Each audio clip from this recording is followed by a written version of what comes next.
Alright, so let's start with the airbox mods here on the WR250. So what we're going to do basically is follow the outline on WRRDualSport.com. The guy Craybill there. He's pretty much pioneered this mod, so you got to give him credit for that. So what we're going to do pretty much is pull the AIS, I'm sorry, not the AIS, we already did that, the flapper system off here. So you have this little solenoid that's got to come out. There's a Phillips head screw. I'm sorry, it's actually not a Phillips. We'll talk about that in a second, but it's down there, you can get to it, and then this solenoid and all this junk comes off, gets rid of this part here. So there's a flapper in the airbox to help meet the WR meet some pretty strict noise certifications to be street legal. So we obviously don't care about that. We're gonna pull it off and let the bike breathe a little more.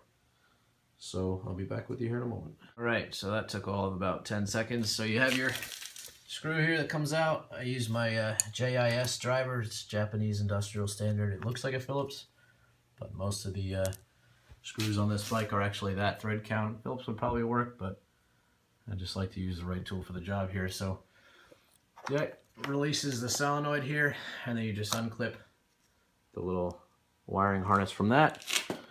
Come over here, you push down on the solenoid, rotate it counterclockwise, and then you'll lift it up and you'll see this little arm here is connected to the flapper. So what I did, I'll kind of set it up. It was in like this, and you can actually push it out with a flathead and just pull it out. So that's how that's done, but now the flapper is permanently down, so we're gonna have to fix that up, but we'll get to that in a moment. All right, so a good bit of progress here. You can see all this stuff here that is out. It's all kind of connected together. It was up here like that before. Got the flapper solenoid, the little air tank. That's held on with another Phillips or JIS. You get it from the side. It's kind of a hard one to get at, but you can go right above the battery, and you can sort of, if you look at it from the top of the flashlight, you can see where that Phillips is held on there. So you follow this line forward, it goes up. I've already removed my gas tank, as you can see, and just set it to the side a little. Follow this hose here. This one goes all the way down there to the throttle body. So what you have to do is remove this hose, and it'll leave a little brass connector or nipple thing from the throttle body, so you have to cap that off. This is where it would be useful to have another set of hands here to hold the tank up out of the way, and you could probably just jump down there pretty quick and cap it off.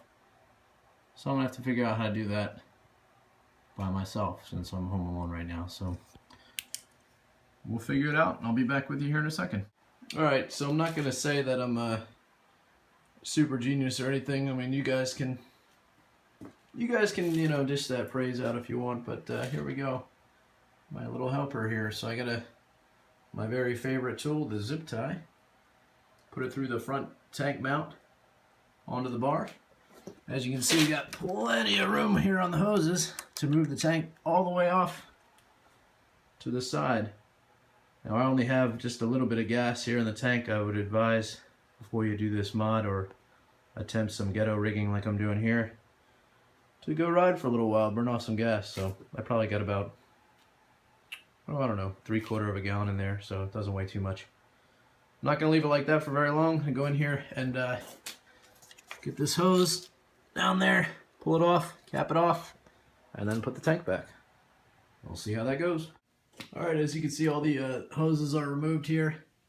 Nice clean open space now all the way up front. Got that little cap on there. You can kind of see it. It's right there, capped off the line. Now what I used for this, it's not included in the kit. It's a Napa part 665-3215.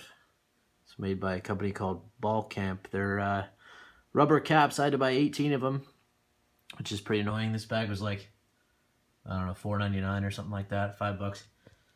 So I'm gonna keep them, give them to some of my buddies that have WRs as well. So yeah, if you're looking for that cap, fits really well. That's what you're looking for. So I'm going to get the tank back in place here so I don't have to stress out that zip tie anymore. Get the tank back on, and we'll move on to the rest of the airbox mods.